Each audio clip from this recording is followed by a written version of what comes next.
রাজ্যের প্রতিটি জেলার সাথে তাল মিলিয়ে ঊনকোটি জেলাতেও আগামী 15 জুন থেকে 30 জুন পর্যন্ত ধরতি আভা জন ভাগিদারি অভিযান শীর্ষক আইনি সচেতনতামূলক এক শিবির অনুষ্ঠিত হবে।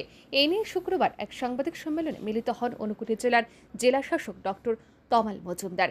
জেলা শাসক জানান, প্রধানমন্ত্রী নরেন্দ্র মোদীর নেতৃত্বে 2021 সাল থেকে স্বাধীনতা সংগ্রামী ভগবান বিরসা মুন্ডার জন্মদিনটি জনজাতীয় গৌরব দিবস হিসেবে পালন করা হচ্ছে।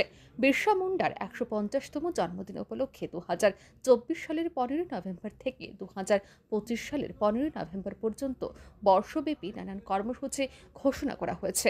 এরই অঙ্গ হিসাবে ভারত সরকারের আদিবাসী মন্ত্রকের উদ্যোগে একটি বিশেষ কর্মসূচি গ্রহণ করা হয়েছে। এই কর্মসূচির নাম দেওয়া হয়েছে ধরতি আভা জনভাগিদারি অভিযান। আগামী 15 জুন থেকে 30 জুন পর্যন্ত ঊনকোটি জেলার 17টি গ্রাম পঞ্চায়েত এবং এডিসি ভিলেজ এলাকার মোট 21টি জায়গায় অনুষ্ঠিত হবে এই অভিযান। এই অভিযানের ফলে ঊনকোটি জেলার প্রায় 9,335 পরিবারের 42,000 জনজাতি মানুষেরা নানান সুযোগ সুবিধা লাভ করতে পারবেন। এতে করে ঊনকোটি জেলার মোট জনজাতিদের 78% জনজাতিরা উপকৃত হবেন।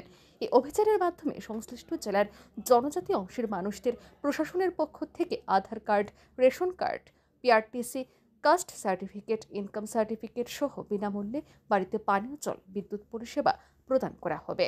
সাথে দেখুন, আমরা আধার কার্ড, জনজাতি এলাকার এমন কোনো পরিবার থাকবেন বা পরিবারের এমন কোনো সদস্য থাকবেন না যার কোনো আধার কার্ড নেই। আমরা স্পেশাল ক্যাম্পেইন মোডে আগামী 15 তারিখ থেকে 30 তারিখ পর্যন্ত এই 15 দিন আমরা ম্যাসিভ ক্যাম্পেইন করব এই এলাকাতে, বিশেষ করে যাতে একজনও লেফট আউট না থাকে।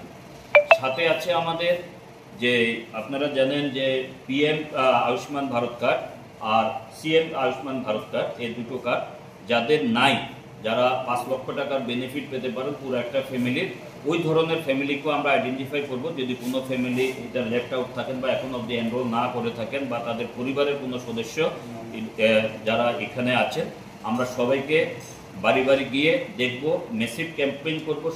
সকলের সহযোগিতা নিয়ে এলাকার যারা আমাদের জনপ্রতিনিধি আছেন, সোশ্যাল ওয়ার্কার আছেন, আপনারা যারা প্রিন্ট এবং প্রেস এবং প্রিন্ট মিডিয়ার লোকজন আছেন, আপনাদের সকলের সহযোগিতা নিয়ে আমরা চেষ্টা করব যাতে আমরা পুরা স্যাচুরেশন মুডে করতে পারি, যাতে আমরা বলতে পারি যে 1 জুলাই যাতে আমরা বলতে পারি এই আমাদের 17টা গাঁও পঞ্চায়েত এবং ভিলেজ এরিয়াতে 21টা এই হেলমেটের মধ্যে এবং এই আমাদের 42,000-এর মতো জনসংখ্যা এবং যার পরিবার 9,335টা পরিবারে একজন লোকও যাতে আধার কার্ড নেই বলতে না পারেন, বা যাদের আয়ুষ্মান ভারত বা চিফ মিনিস্টার আয়ুষ্মান ভারতের যে কার্ডটা 5 লক্ষ টাকার বেনিফিট পুরো পরিবারের জন্য, এর আয়তায় আসেন সবাই, যাতে লেফট আউট না থাকে।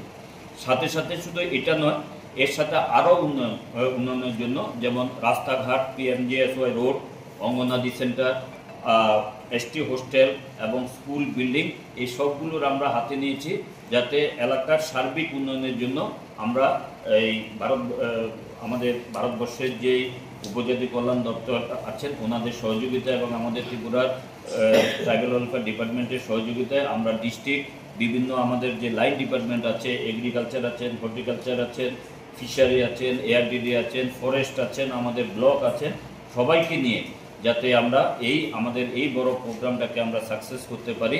এদিন জেলা শাসকের কার্যালয়ে আয়োজিত এই সাংবাদিক সম্মেলনে জেলা শাসক ছাড়াও উপস্থিত ছিলেন ঊনকোটি জেলার ডেপুটি ম্যাজিস্ট্রেট বিজয় সিনহা, ডেপুটি কালেক্টর সোমা দেব, ডিস্ট্রিক্ট ওয়েলফেয়ার অফিসার কমলেশ ধর সহ অন্যান্য আধিকারিকরা।